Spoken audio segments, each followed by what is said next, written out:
Isn't that fascinating? When we look on the Ethereum chain at the blockchain data and we see the number of holders that have at least $1,000 worth of the token, this is growing very constantly.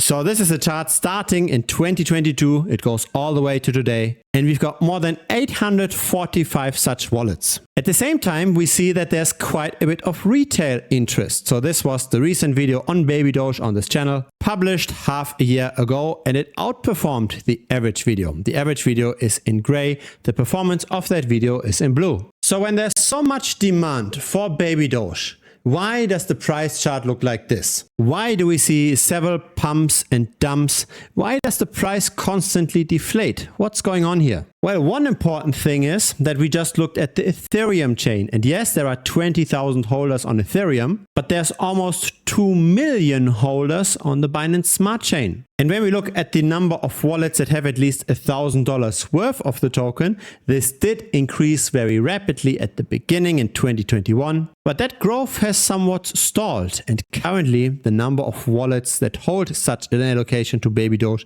tends to rather go down. Still, it doesn't make sense that the price goes up and down like a roller coaster, right? What's going on? One explanation could be the usage of the BabyDoge token. So have a look at this. This is BabyDoge Swap, and there are pools and farms to deposit the BabyDoge. There is 32 million staked that expires in 269 days. And there's another 11 million in the farm, which expires in 598 days. Now 11 million plus 32 million. So 42 million. How much impact does this quantity have on the price? Say when there is the unlock. Because once the staking program ends, a lot of supply might be hitting the market. Let's have a look at the liquidity on chain. We've got 24 million liquidity over here, 3 million over here, and a few smaller pools down below. This adds up to maybe 28, 29 million in total. Let's round it up to 30 million. But what's important about this number is that this is split between the BabyDoge token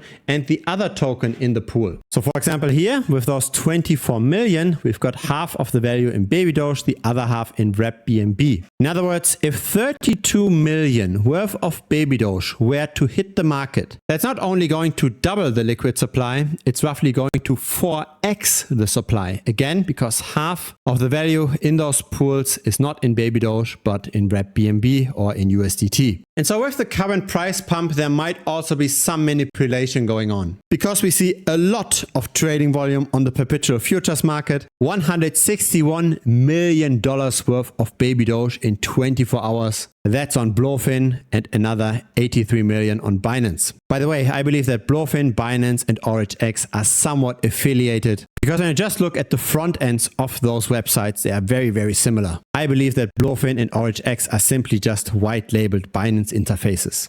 Now, what does this all mean for the price? The big question is, what happens with that locked up BabyDoge? What will happen once the expiry hits?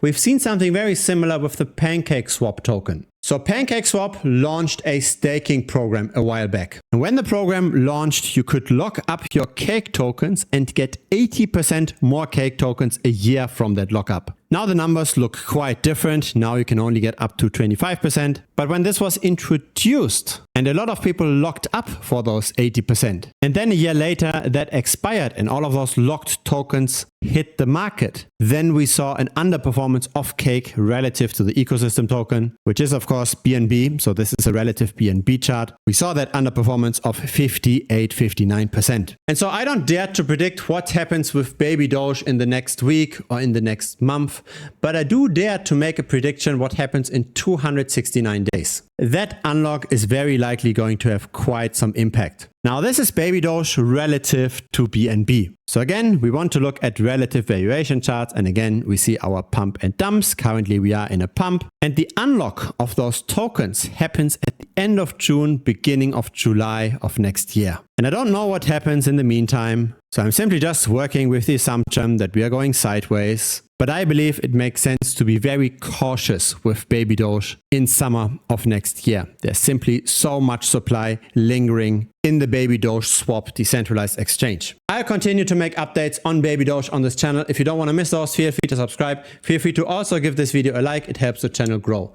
In case you've got Telegram, then feel free to join us. The link is down below. Looking very much forward to chatting with you.